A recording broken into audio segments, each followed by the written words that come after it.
бір «Что, где, когда» деген бағдарлама бар еді. Сол бағдарламаға Өзбекстаннан бір ағайынымыз сұрақ жолдайды.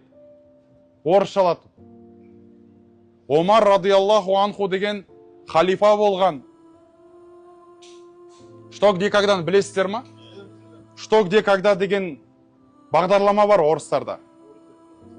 Ылғи білімді, ақылды деген знатоктар дейді.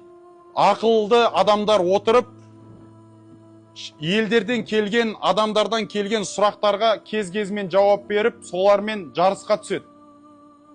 Солардың ұтқандарына ақша беріледі. Өзбекстаннан бір ағайынымыз сұрақ жолдайды сол кісілерге.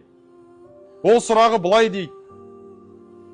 Мұсылмандардың халифасы Омар ибн аль-Хаттаб деген кісі бір күні халифа болып отырса, алдына бір досы келеді. Досы келсе, Омар бір майшаммен бөлмесінде отырады. Досы келген кезде мына майшамды өшіріп, екінші майшамды жағады. Не үшін Омар радиаллаху анху солай істеді, құрметті ағайындар, деп ана кісілерге сұрақ қойды. Аналар ана жауапты айтады, мына жауапты айтады, соңында қате жауап береді.